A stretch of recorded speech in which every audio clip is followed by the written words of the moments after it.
How many times, estimate, do you think you peed in my yard? It was 9 months. God, it was a lot. Again, Let me tell you something. A podocarpus can only take so much of your urine. that would be the plant right behind the gate that looked like it was dying. Yes. Yeah. Tosh Show. Tosh Show. Tosh Show for show. This is Tosh Show. Woo! That was a new sign-on. Man, I'm in a good mood today. Why in such a good mood? O.J. Simpson dead. That's right. Oh, say what you want about O.J. Simpson, but he was a murderer. Yes, he was. I actually worry that those two murders will negatively affect his legacy. These are tribute jokes for Norm Macdonald. R.I.P. Norm. I wonder if anyone has said with O.J. dying, have they said, oh, this one hurts. That always bugs me when I read something. Oh, this one hurt. Or when they go, oh, 2024. Come on. Like, ease up. Well, Eddie, I hope you're excited because today I'm debuting a new segment. I'm excited. I came up with this the other day when I was watching some basketball, and I'm like, this is going to be a great new segment. I'm calling it Front Row Face-Off. This is the Lakers versus the Pacers edition. All right. Okay, here's how the game's played. You show me a photo of the front row at a Lakers game or a Pacers game, and I have to guess which one it is. All right, Eddie, give me the first one. Here you go. Okay.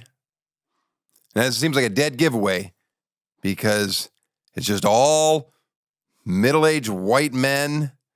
One guy's wearing an Indy shirt, and I can see the floor. So I know this is Indianapolis, right? Yes, it is. Hey, but look at these people. I mean, these are the people that love to make fun of California. By the way, I have shows coming up in Indianapolis, and I can't wait to mock them in person. But as I look out at that rich selection of diversity, and you have to understand, this is the front row. So these are the richest people in Indianapolis, and they know they're going to be on TV, so they're wearing their best clothes. Just oozing with style. All right, well, that one was pretty easy. All right, let me see the next one. Okay. I'm going to guess Los Angeles Lakers. You got Megan Thee Stallion showing her sweet cleave. Oh, man. Yeah, a bunch of Lakers. I don't know who her friend is. Good God, is she a smoke show too? And this is the city you shit on? Right. You look at our front row and you're like, oh, LA sucks. Oh, okay. Yeah, no, it sucks so bad. All right, show me a number. See if I can go 3 for 3. All right, here we go. Okay. Look at this. I'm gonna guess Los Angeles again. Why do you say that? I mean, there's just a lot of style. Dressing to the nines, looking great. You got any more? Yeah, here's another one. Indianapolis. Mm-hmm. Am I right? Yep. Oh, a bunch of honkies. Look at all those honkies. Just rows and rows of honkies. You see all those honkies? Wow. Honkies and khakis. Honkies and khakis. Those two go hand in hand. That's a good I one. love Indianapolis. Way to go, guys. All right, and that's our new game. I like it. Front Row Face-Off. That was the Lakers Pacers edition. Speaking of trailer trash, I own a trailer. Yeah, not so Hollywood elitist now, am I? I love my in-laws so much that I had a mobile home parked in front of my house so they could feel more like the Florida trash they are. It's a 1987 Excella Airstream. Had it completely renovated. Enjoy. Tosh Show. Today's guest helped me turn my front yard into a trailer park. Please welcome the Airstream contractor to the star. I'm the star. Scott. Scott, lovely to have you. Thank you, sir. What do you want to start with? Your fascinating and riveting life story or working on my actual Airstream?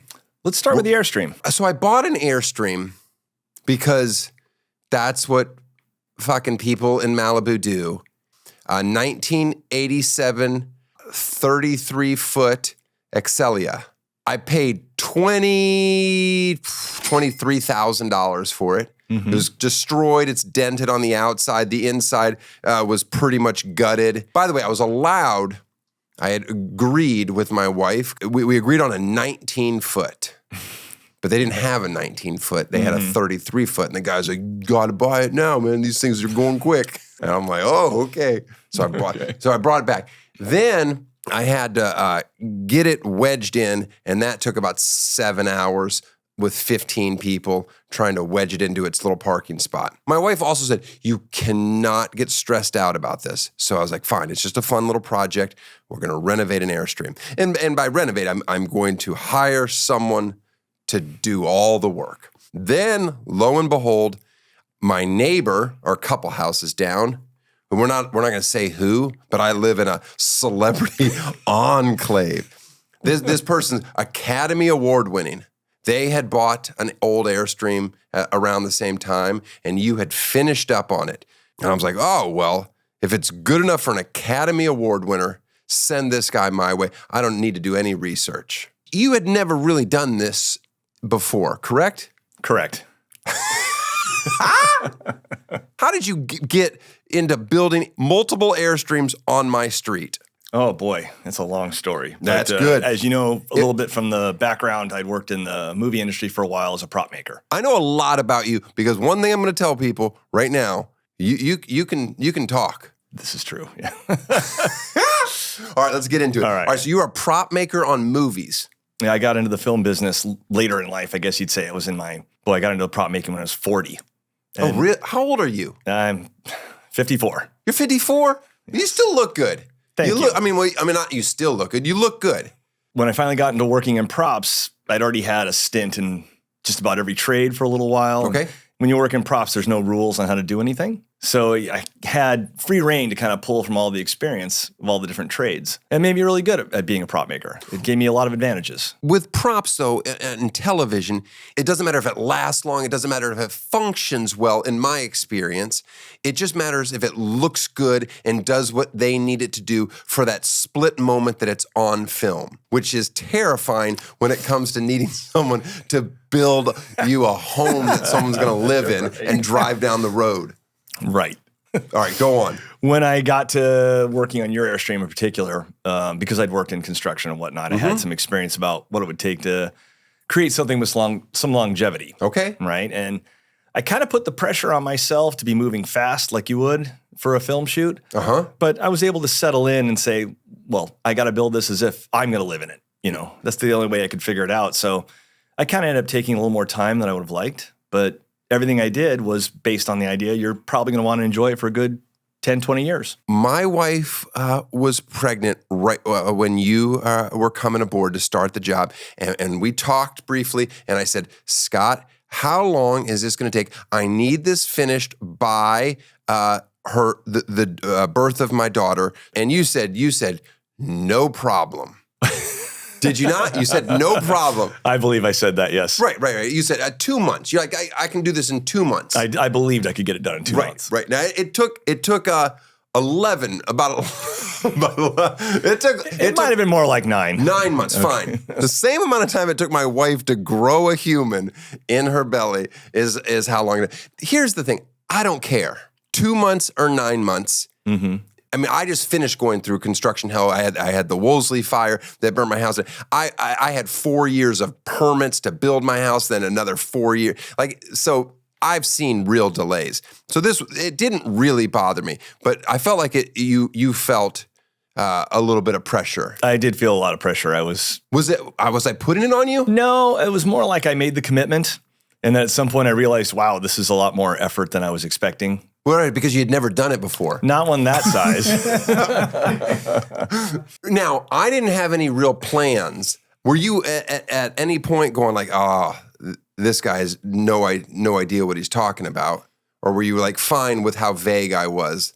I've done a couple other builds, making small homes. I converted a van for somebody once, and I did other similar work. I just kind of knew I'm going to get this thing cleared. I'll get a couple walls in where he wants it. And once he starts to see it look like a house, that's when the wish list will come out. I would like this detail here.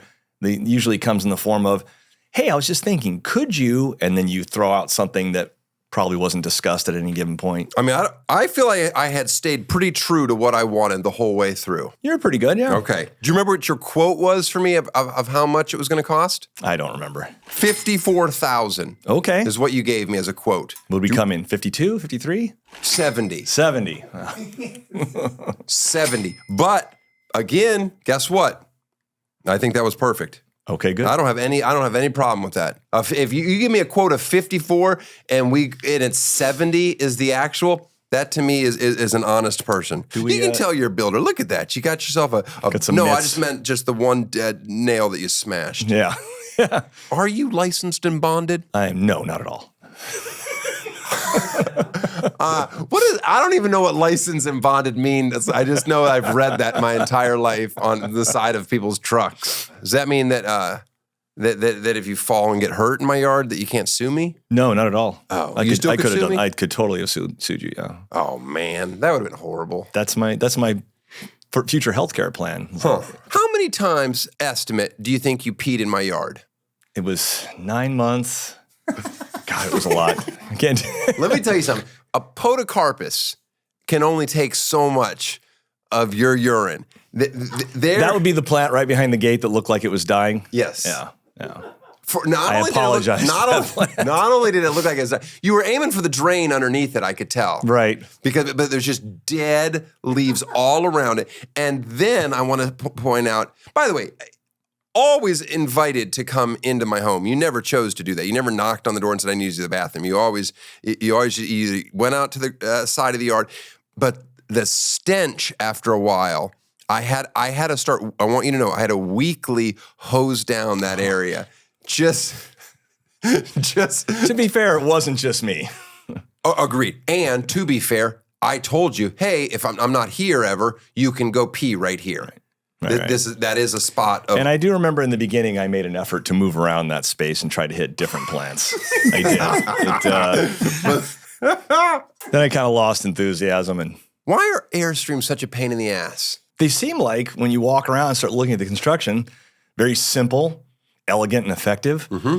And I think that all the ones we're doing remodels on have been driven down the road for a couple 100,000 miles and just had the shit beat out of them. You can't have something put together with 10,000 rivets and be 40 years old and not leak. I mean, how much time did you spend sealing her up? I think we dedicated 2 solid weeks just to fixing the leaks, and then, boy, throughout a couple different rains, throughout the rest of the project, we discover a few more, and yeah, it was. By the way, Airstream should sponsor this show, and then I could film this show out of an Airstream. You, Airstream, give us a brand new Airstream, one of the beautiful ones too, a big, huge one. All right, good. Did my driveway chickens bother you? Only their aroma. Oh, really? There was I'm not sure if it was your sewers backing up, but for like about an hour every day, there'd be a bit of a stench emanating from right around there. I guess I never noticed my chickens smelling. It was kind of disturbing to look at them, watch them do their thing. They'd turn around and that area around the cloaca would be kind of muddy and mucky. That was kind of hard to look at. Did you ever learn my chickens' names? Oh, boy. You told them once. You told me once. Their grandparents. Right. Good memory. I remember that. Betty, Katie, and Hazel.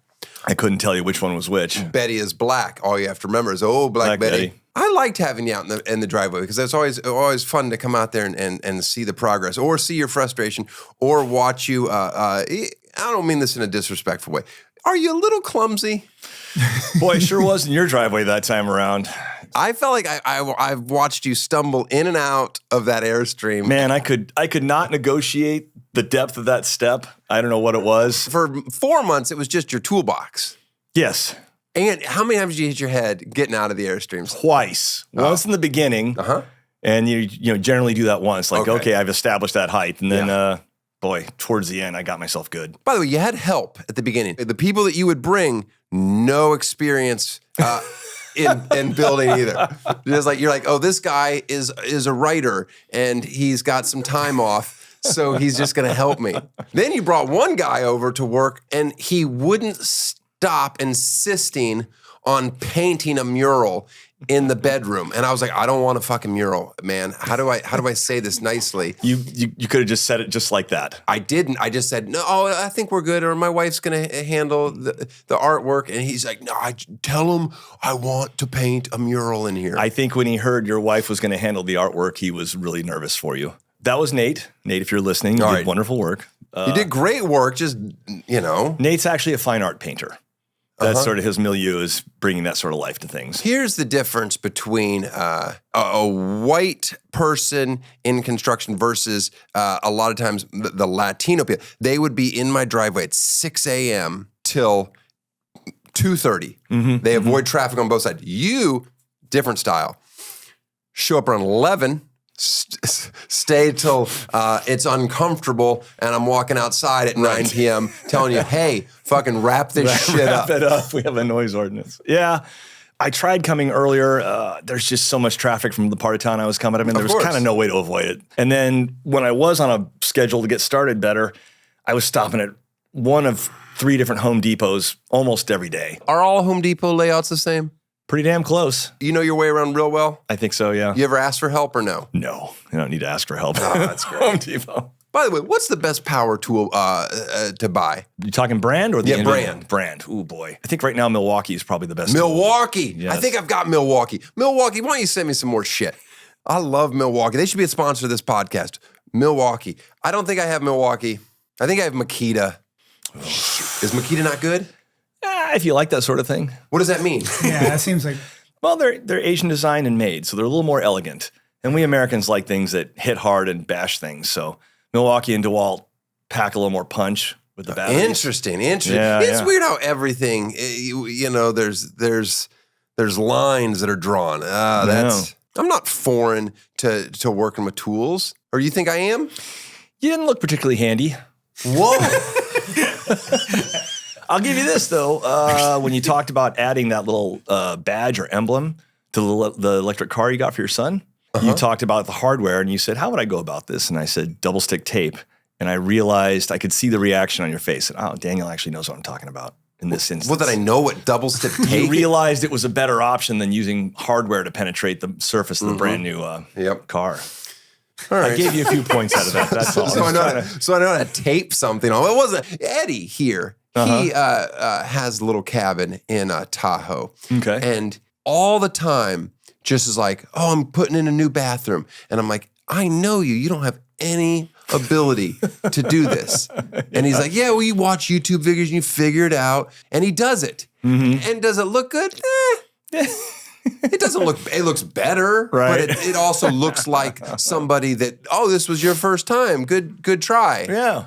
I'm going to show photos of your bathroom. Like a grade schooler. You can. I mean, it does look better. It looks better. It doesn't look amazing. I wouldn't say it amazing, but that could be some of your design choices, and that's just difference of an opinion. By the way, were there any of my decorating or design ideas that you thought this is not going to look good, or color choices, and now that you see it, go, oh, okay. I was not a fan of the penny tile in the shower. Oh, interesting. I like penny tile, but the color was, I don't know, something about it. It just didn't work for me.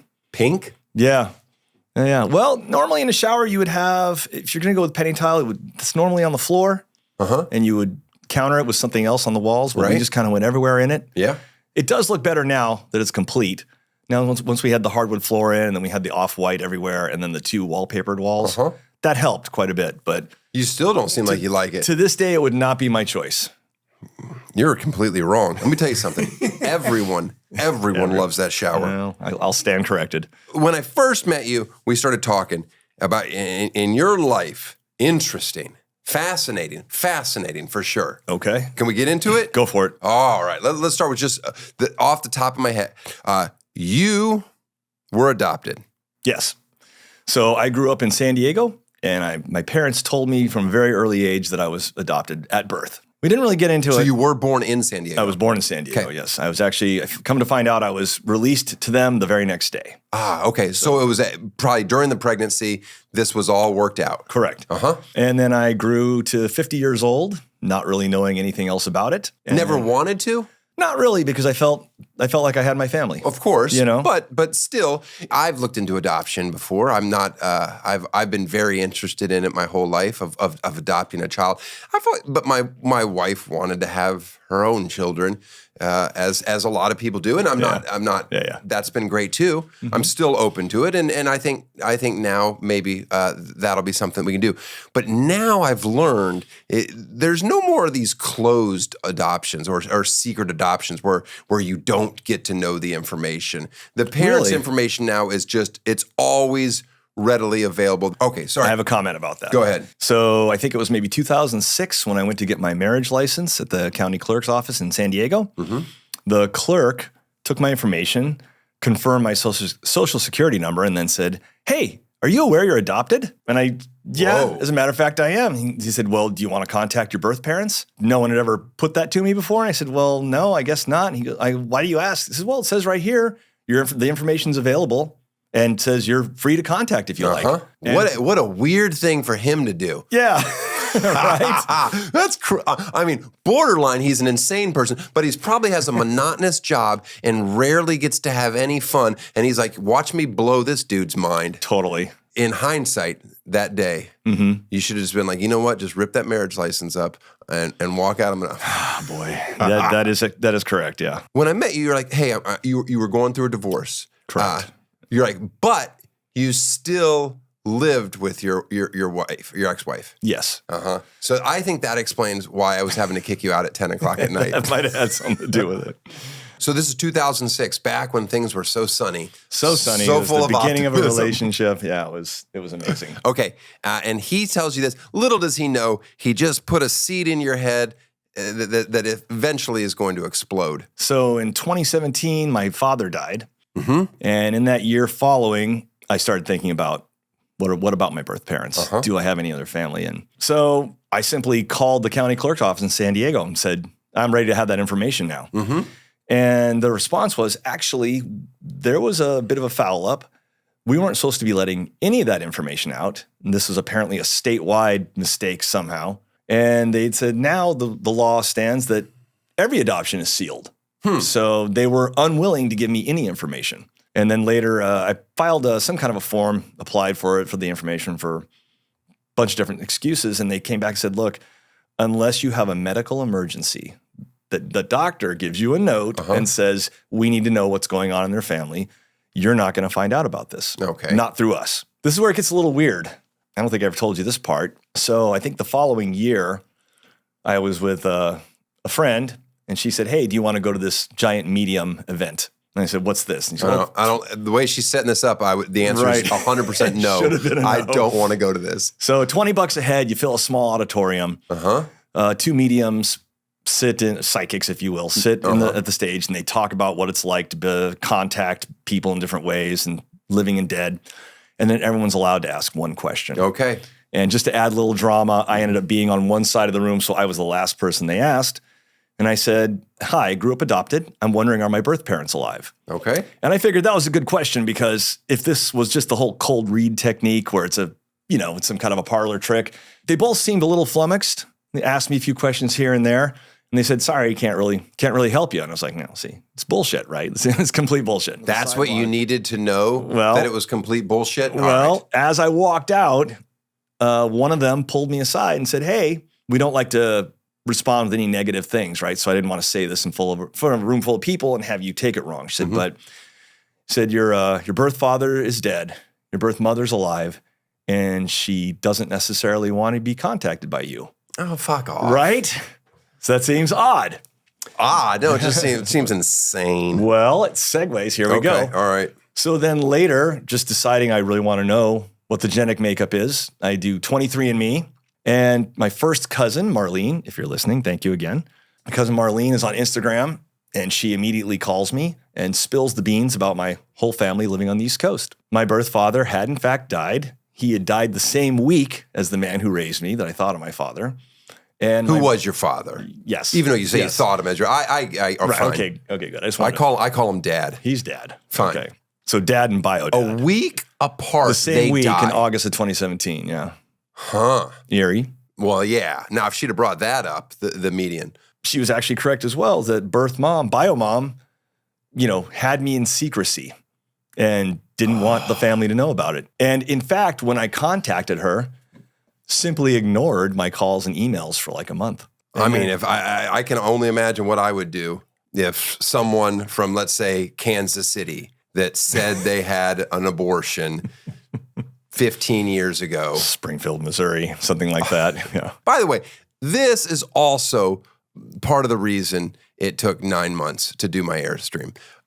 Continue. So, by the way, do you believe in? I'm supposed to ask this as my first question to all my guests, but for you, it's been my 50th question, only because I know the answer. Do you believe in ghosts? Absolutely. Mm-hmm. All right, continue. Cousin Marlene put me together with my brothers. Okay, gave me their phone numbers. Your cousin Marlene says you have 2 brothers, full brothers, which means I'm spelling this out. This means that your parents gave you for adoption, stayed together, and then had 2 more children. Correct? Correct. That's interesting. Right. I mean, I'm just trying to think of my family. My parents had 4 kids. Imagine how much better my life would have been had they given one of my sisters up for adoption. Yeah. I'm not saying which one. I'm not starting any feuds. All right, continue. So my 2 brothers, you contacted them. They were open. They were completely open to it. They both called me like within that week, I think. One wanted to rattle on and on and on like I do, and the other was like, okay, well, let me know when you're going to be out here. One's a house builder, and he worked with our dad. And then the other one is an auto mechanic. He owns his own little garage in Vermont. He's kind of I don't want to say he's like a hermit, but he's kind of out there in a small town. Sure. But apparently when Dad wasn't building houses, his pastime was building drag cars. So I got both. Your adopted parents named you Scott? Yes. Did the birth certificate have a different name? No, it didn't. So they got to name you. They got to do everything. What are your brothers' names? Jason and Matthew. Did they know you existed? They did not. Nobody knew, apparently. So cousin Marlene said, after she and I spoke on the phone, she said, I hung up with you and I immediately called my mother. And she said, when she answered, I just said, Mom, which one of your sisters ran away to the West Coast in 1969 and had a child and thought no one would ever find out? And apparently, wow, this cousin is fun at the family gathering. Yes, she is. Just a shit stir. Apparently, her mother sort of gasped very dramatically and said, I knew that's what happened. I knew that's why she took off for a year. So apparently, it had never been admitted. So you finally talked to your mother. Bio mom, yes. And your mother, not your bio mom, your mother, she was aware that you were going down this rabbit hole, yes? Absolutely, and was totally fine with it. She was great with it because she had 2 brothers and 2 sisters. And she felt like that experience of having a lot of siblings and a large family was like one of the better parts of her life. Was she as intrigued by the discoveries or confused or any of it? I think it landed a little awkward in the beginning. Like, hey, I'm going to, I never talked about Biomom with her. Although Biomom eventually tried to friend her on Facebook. Interesting move. Interesting choice, yeah.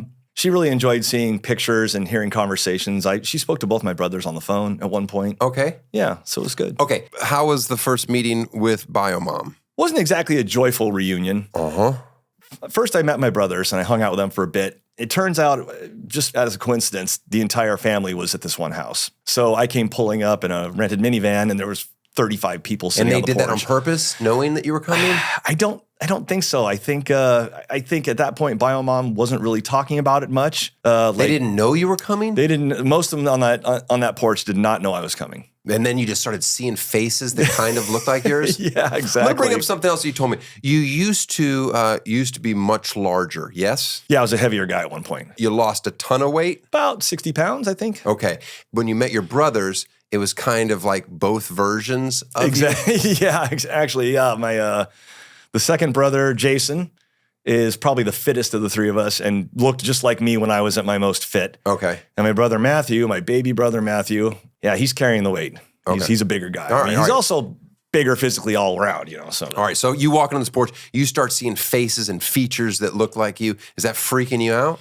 It was interesting to finally look at people and say, that's really a family resemblance, because I'd never experienced that in my life. I've never once looked at people and go, oh, you look just like, or certainly babies. I've never been able to see, like people look at my kids and like, they look like you. And I'm like, do they? I don't really see it, but Kind of hard to see at that age. All right, so these people actually look like you, and you're like, no doubt about it. These are my brothers. This, Right. And then my mom. How was that? Do you walk? Do you hug her? Do you handshake? What do you do? We did a fist bump. No, I walked up and I saw her and I didn't know what to say. And she says, "Well, I'm your mother." And then she gave me a hug, and it kind of broke the ice. Then we chatted a little bit, but there were a lot of people. You know, it was kind of like I just won the Super Bowl or something. There was just like a lot of loud talking and cheering and whatnot. Is she good looking? She's in great shape for her age, I'd say. She looks healthy. I mean, you got great hair. That's her side of the family for sure. This is Grandpa Slepsky's hair. In case we're looking at it, there it is. That's good hair. Yeah. Did you breastfeed from her? No, Not even. not even. You know what? I don't know for a fact. No, I meant when you guys were at the reunion. Just to break the ice. Oh, yeah. Mom, I think you owe me this. It's time to eat. So when you showed up at this family reunion, did you immediately request all the back birthday gifts? I didn't even think to. I mean, they missed a lot. They did miss a lot.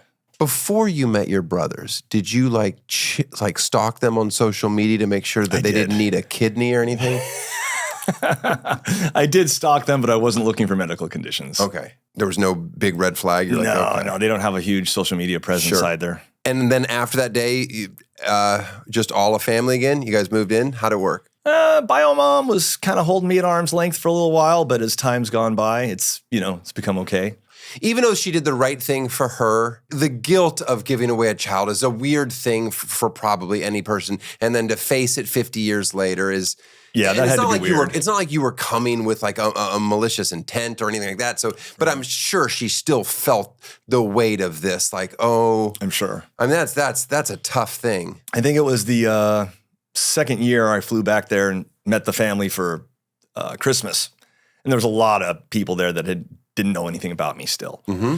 And so I kind of spent the evening introducing myself, and there's a lot of confused looks about that. Like, oh, wait, you're who? Like, I kept getting that quite a bit. How many years older are you than the next closest brother? 4 years. 4 years. And then our brother past that's another 4 years. Well. Yeah. The three of you. By the way, did you have any health issues that you needed to worry about after going down this rabbit hole? It appears not.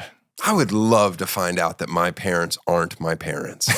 I literally would go, oh, that makes so much sense. Well, it is interesting you say that. So I certainly got along with my family growing up and all the extended family. There were shared interests, but I mean, I was the only creative, if you will. And do you think that's because the parents that you had in the West Coast, just a different environment? Yeah, I mean, I don't know. They were both they're both very blue collar people.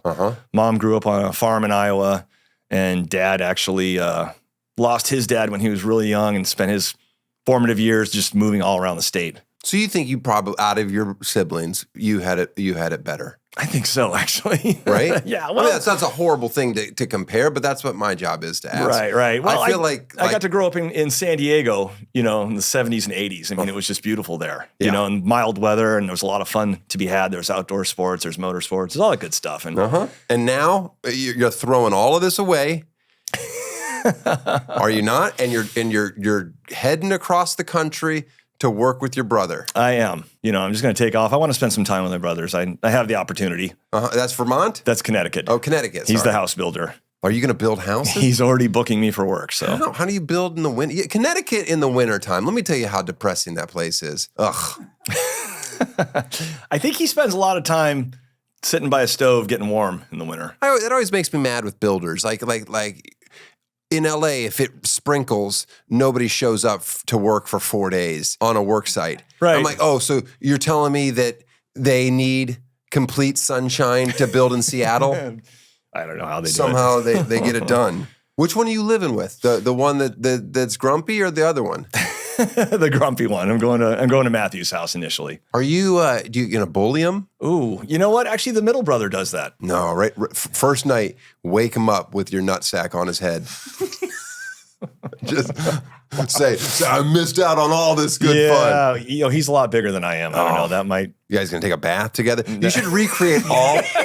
All of it. You should recreate every childhood photo with a sibling. Oh my You should God. take baths together and then do a calendar. Yeah, I know people don't have calendars anymore, but you send out a family Right, calendar right. of all of the missed opportunities that you had with these brothers. One time I had my brother hold on to a rope that I tied around his wrists. Okay? So I tied him around his wrist.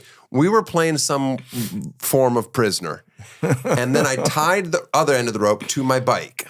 And then I started riding my bike and was making him run around my house in our backyard in St. Louis. Okay. And I was just going faster and faster. And I just kept telling him, eventually you're going to get tired and fall. That's what you missed out on. That was particularly cruel. It was. I don't know that he ever actually fell. I probably got tired sooner than he did. Is it possible that you have yet another brother named Spike Ferrestein? It's funny you say that. When I was working for Spike, we were chatting about something in the hall, and he goes, "Hey, come over here." He took his glasses off, put them on my face, and he said, "It's like looking in a goddamn mirror." Yeah. So you worked for him. I did work for Spike. I didn't know that. I always give everybody a gift on the show. This is what I'm giving you. I don't want them in my garage anymore. They're you seem like a man, and I'm not. They look like folding ramps. Yeah, they're folding ramps. Alrighty. I don't want them. Okay, I'll take them. Thank you. I don't need them, but I'm going to now go out and find a piece of equipment that requires their use. Yeah, but you're a dude. Yeah. Hey, These are great, actually. whoa, careful, you're gonna cut yourself.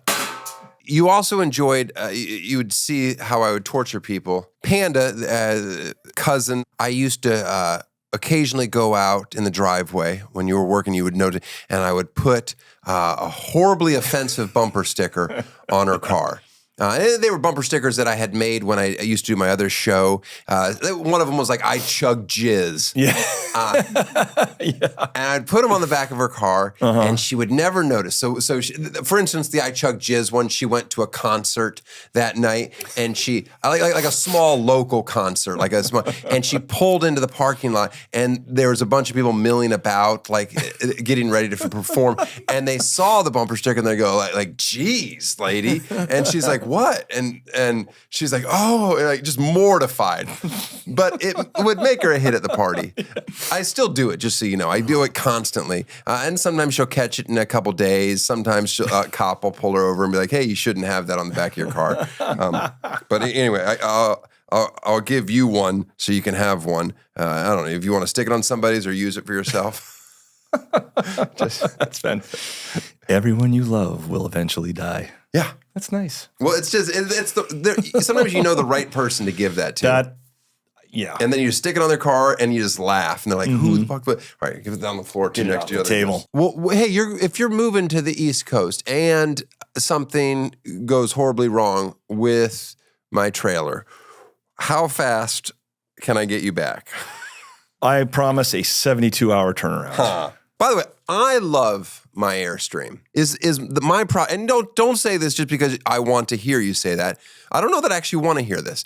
Is this the best project you've ever done? I will say this. This is not to placate you. I really enjoyed your project. It was challenging. I did a couple things I'd never tried before that came out beautiful. Like when we did the shiplap and actually brought it all the way around in a curve into that front section. I'd never seen that done before. No, it's good. And I just assumed we were not going to do that. And when you brought it up, I was both pleasantly surprised and kind of irritated. I was like, "Oh man, I'm gonna have to figure out how to do that." But no, it's gorgeous. I think it's beautiful.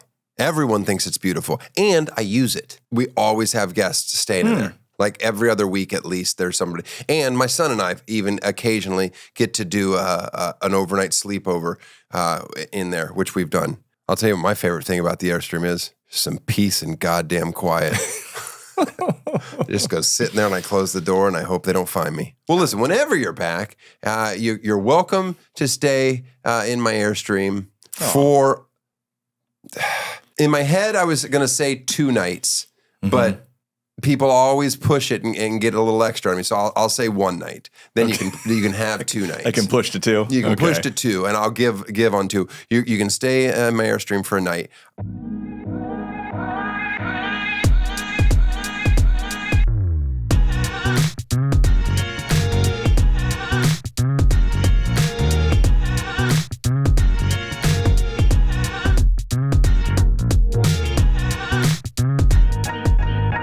Scott, thank you for building my Airstream.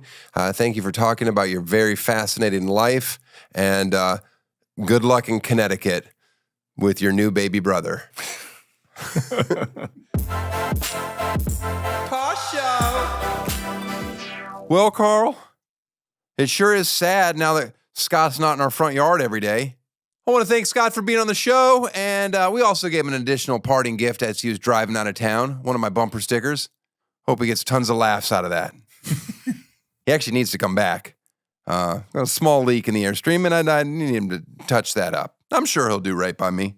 Hey, I'm in trouble. Uh-oh. What's going on? You know, we created this segment to check in on my mom's physical well-being. Right.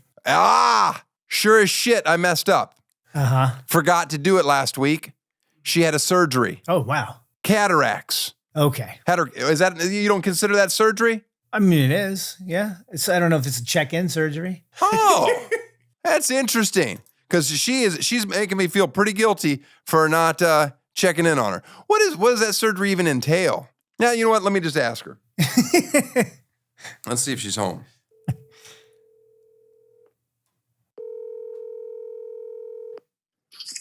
Hey, I wanted to check in. I heard you had surgery. I did. I had a cataract. What? You missed it. You forgot to ask. Now, what is it? What exactly does that surgery entail? It's surgery. It's real surgery. They take a lens out that's cloudy, and they put a new lens in, and they put it so I can see, so I don't need glasses. So I have one eye for distance and one eye for reading, and it's great. I'm good. So you're not wearing glasses anymore? I've never worn glasses. I've always worn contacts, Well, but I don't have to wear contacts anymore. Yeah. So you got one eye for close and one eye for far. Yes. Are you allowed? It's working fine. Can you drive at night? I can drive. Well, I don't usually go out at night, but if I do, I can. Yes. Eddie told me that this surgery doesn't warrant a phone call check-in. Oh, it did. Do you have any other surgeries on the plate? I don't have any other surgeries on the plate. I'm done. Would you ever openly talk about some of the plastic surgery that you've had? I've never had any. You know I wouldn't do that. You're all natural. We're done. That's it. We're done. All right. We're What? done. I'm going to check in on you later. Do you have any follow-ups on this major surgery that you've had? I've had all my follow-ups. That's when you called. I was at my last follow-up. I've had 3 follow-ups. And so you missed it completely. It didn't sound very serious, but I'm glad you've recovered and that your eyes are working well. Love you. Bye. Love you. Bye. Oh, you know, she acts like she doesn't care, but she really does. Yeah. I get that sense. Oh my goodness. And if you do see her on the road, if you're in Brevard County and it's nighttime, you need to get out of the way. That woman will blindside you. We got some plugs. I'm going to be in Fresno this weekend. Come out to see me. Check the calendar at danieltosh.com. Check out boyswearpink.com to buy some cute clothes for any toddler that you know. We got the GOAT premiering May 9th. I hear they're going to drop 3 episodes on May 9th. Have you guys been hearing that? Yep. A lot of people talking about it on the streets in Hollywood. Yeah, what else do we have? Another bedtime story. Last week's bedtime story for my once 3-year-old son was the best. I actually, it was long, it was funny. I played it to him, and he laughed. He laughed the whole way through. He thought he was getting tickled by himself. I was like, you can't laugh at your own jokes. But this week's sucks. So what are you gonna do? Kids like me, hit and miss. See you next week. Want to tell stories again? Yeah, let's tell stories. You want to go first? This time I want to tell stories. He wants to go first? All right, let him go first. The time and the song of my tata. The tata and the monkey, he was there. All right. That story is horrible. Now you tell a story. Once upon a time, and the soul always said, so. was a bunny. All he wanted to do is celebrate. He couldn't. All he wanted to do is celebrate. He couldn't. And then other dog came. And then the bunny didn't know what to do. He finally spoke to them. What are you doing at my taco house? What's joining? And then the other dog watched it. How that moved. And they saw him ran away. Then This story's no good either. Tosh Show. Tosh Show. Tosh Show for show.